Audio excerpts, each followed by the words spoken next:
2022년 7월 14일 오늘 새벽 말씀은 고린도 후서 4장 13절부터 18절의 말씀입니다.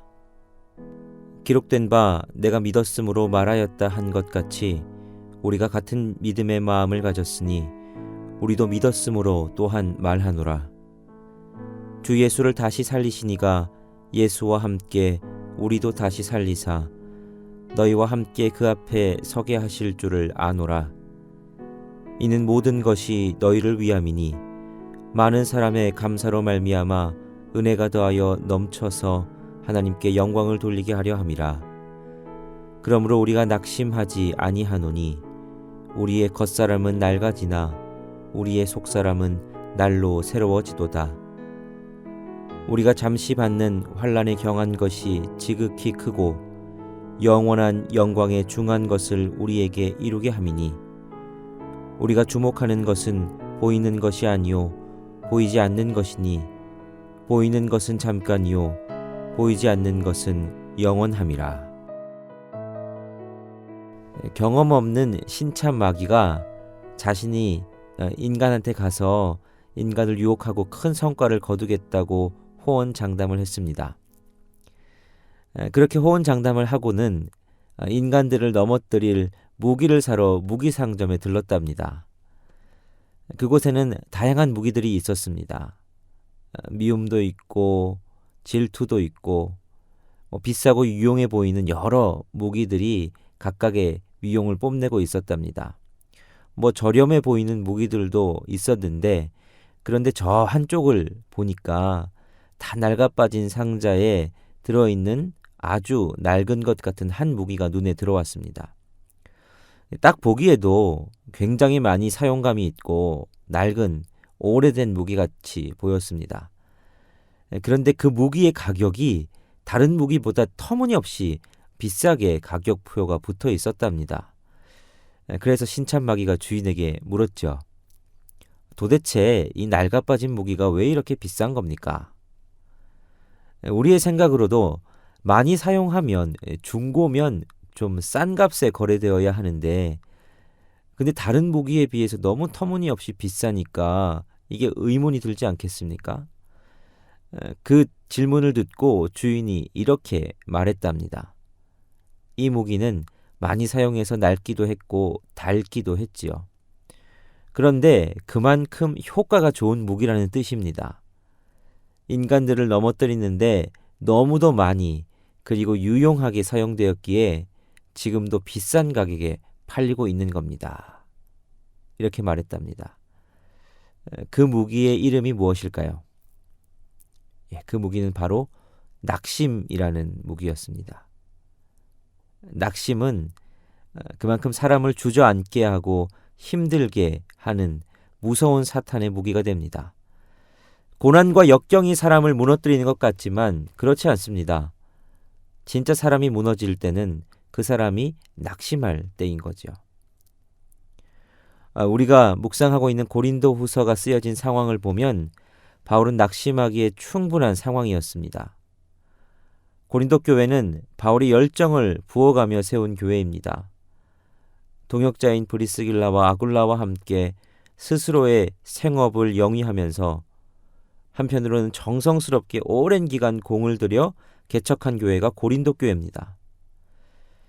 그런데 그 교회에 거짓 교사들이 들어와서 바울의 사도권에 대해 공격하고 바울을 거짓말장이라고 모함하고 바울의 외모와 능력이 형편없다고 바울을 모욕했습니다. 근데 더 가슴 아픈 건 그런 그 사람들의 이 모욕과 비방에 대해 아니라고 바울을 변호해야 할 고린도 교회 교인들이 그 거짓 모함에 넘어가서 바울에 대해서 함께 오해하고 있었다는 겁니다. 이런 상황에서 바울이 느낄 만한 감정이 낙심입니다.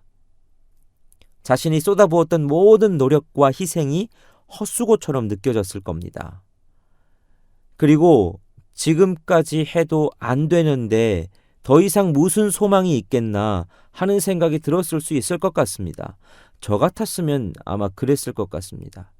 야, 너희도 사람이냐? 너희 어떻게 그럴 수 있냐? 배신감이 들었고 낙담이 됐겠지요. 그런데 바울이 그렇게 말하지를 않습니다. 오늘 본문 16절 함께 읽어보겠습니다. 그러므로 우리가 낙심하지 아니하노니 우리의 겉사람은 낡아지나 우리의 속사람은 날로 새로워지도다. 바울은 우리가 낙심하지 아니한다라고 말합니다.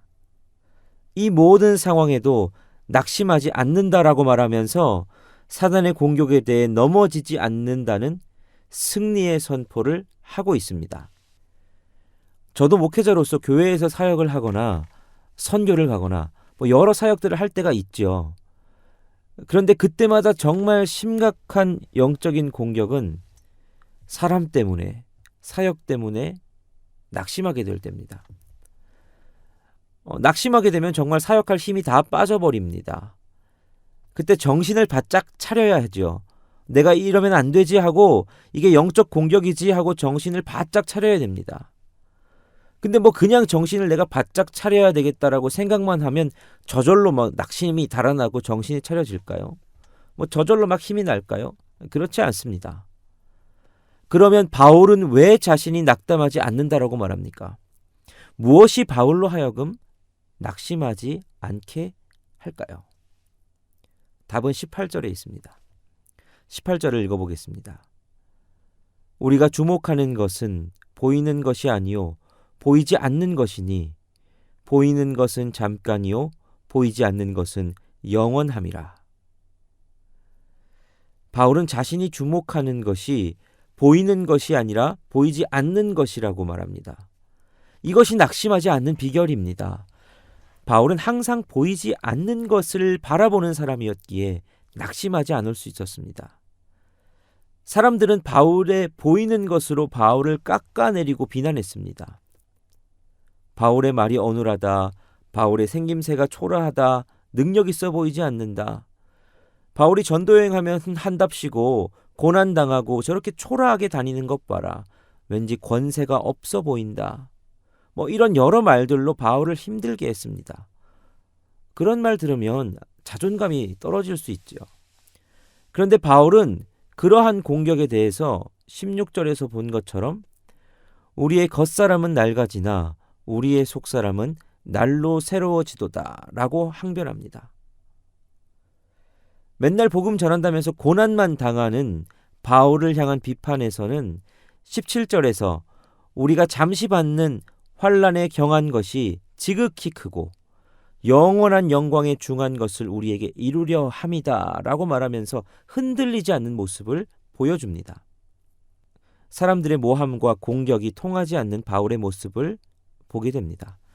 사단의 불화살들이 쏟아 부어지는데 그게 바울에게 전혀 통하지 않습니다. 가볍게 그 공격을 받아 넘기는 것 같은 바울입니다. 그 비결이 바로 바울은 보이는 것에 주목하는 삶이 아니라 보이지 않는 것을 주목하는 삶이었다 하는 것이죠. 바울이 보이는 것을 주목하면서 보이는 것만 쫓아 사는 사람이었다면 바울의 외형적인 것에 대한 공격, 바울의 삶에 권세가 없어 보인다는 것에 대한 공격, 이런 공격이 들어왔을 때 바울의 마음이 무너졌을 겁니다. 바울의 상황을 보고 바울을 비판하는 이들의 말에 대해서 실망하고 낙심했을 겁니다. 그러나 바울의 관심은 보이는 것들에 있지 않았습니다. 바울은 보이지 않는 것에 관심이 있었습니다. 보이지 않는 것이란 건 무엇입니까? 14절을 보면 주 예수를 다시 살리신 이가 예수와 함께 우리도 다시 살리사 너희와 함께 그 앞에 서게 하실 줄을 아노라. 바울은 이때를 바라보며 달려가는 인생이었습니다. 잠깐 지나가는 이 세상에서만 유용한 것들, 그것들에 매여 사는 사람이 아니라 이 땅에서의 삶이 끝나고 주님과 함께 부활하여 그 앞에 서게 되는 그 때를 바라보며 그렇게 달려가는 삶이었습니다. 사도 바울의 다른 글들에서도 그는 무수히 이야기합니다. 자신은 표대를 향해 달려가는 인생이라 말하고 지금 자신이 성도들을 떠나 하나님께로 가는 것이 자기는 더 좋다고 말하는 그런 인생입니다. 그런 인생은 보이는 것을 가지고 공격하는 공격에 낙심하지 않을 수 있습니다. 마치 사슴의 발을 가진 자처럼 높은 곳을 다닐 수 있기에 낙심거리가 가득한 절벽 아래의 삶이 영향을 미칠 수 없는 것입니다. 혹시 지금 우리 중에 낙심된 마음으로 힘들어하는 분 계십니까? 낙심은 소망이 없기 때문에 낙심하는 거죠. 앞이 보이지 않기 때문에 낙심하게 되는 겁니다. 우리의 인생은 우리의 육신의 눈으로 보려고 하면 안개가 자욱하게 낀 것처럼 보이지 않는 때가 더 많습니다. 그런데 그때 우리에게 필요한 것은 영안입니다. 주님께서 우리 영혼의 눈을 열어주셔서 보이는 것이 아니라 보이지 않는 것을 볼 수 있게 되면 그때부터는 우리에게 소망이 생깁니다. 우리가 이 땅에서 끝나는 존재가 아님을 볼 수 있게 됩니다. 부활의 주님과 함께 부활하여 주님 앞에 서게 되는 그때가 진짜임을 볼 수 있게 됩니다. 그러므로 그리스도인인 여러분, 오늘 이 새벽 영안을 열어 보이지 않는 것을 볼 수 있게 해달라는 이 기도의 제목이 여러분의 기도의 제목이 되시기를 바랍니다. 이 땅에 발을 딛고 살아가지만 하늘의 것에 소망을 두고 하늘의 것을 볼 수 있는 사람, 그 사람이 그리스도인입니다. 오늘 하루 우리의 삶에 그러한 역사가 일어나기를 간절히 소원합니다. 기도하시겠습니다. 우리의 소망 되신 하나님, 주님이 우리의 소망 되심이 우리가 낙심하지 않을 이유가 됨을 고백합니다. 우리의 소망이 썩어질 것에 있지 않고 썩지 않을 참 소망임을 기억하며 낙심하지 아니하는 우리가 되게 하여 주옵소서. 세상 사람들은 보이는 것에 주목하여 날마다 보이는 것만을 쫓아 살아가지만 우리는 보이지 않는 것에 주목하여 영생을 쫓아 살아가는 그런 사람들이 되기를 소원합니다. 그래서 우리의 삶이 세상 사람들과 다른 거룩한 삶이 되게 하여 주시고 오늘 그러한 거룩함이 우리의 삶에서 나타나는 하루가 되게 하여 주옵소서. 예수 그리스도의 이름으로 기도하옵나이다. 아멘.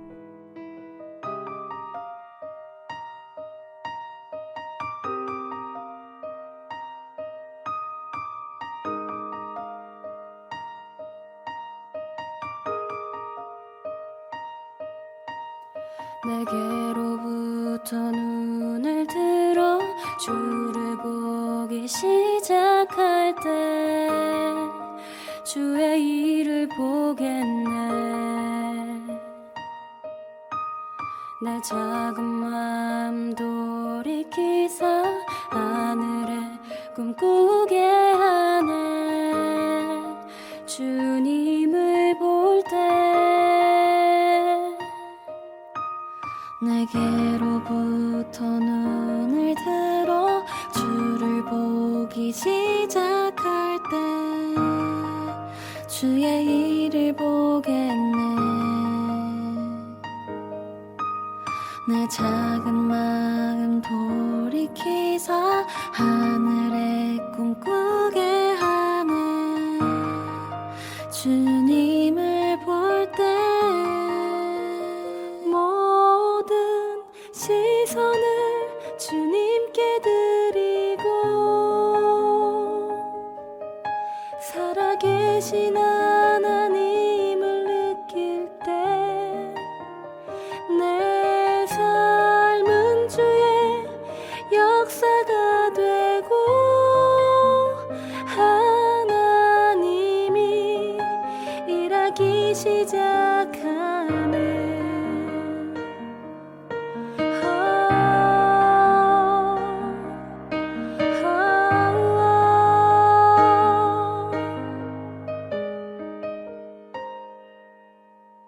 성령이 나를 변화시켜 모든 두려움 사라질 때 주의 일을 보겠네. 황폐한 땅 한가운데서 주님 마음 알게 되리. 주님을 볼 때 시선을 주님께 드리고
시선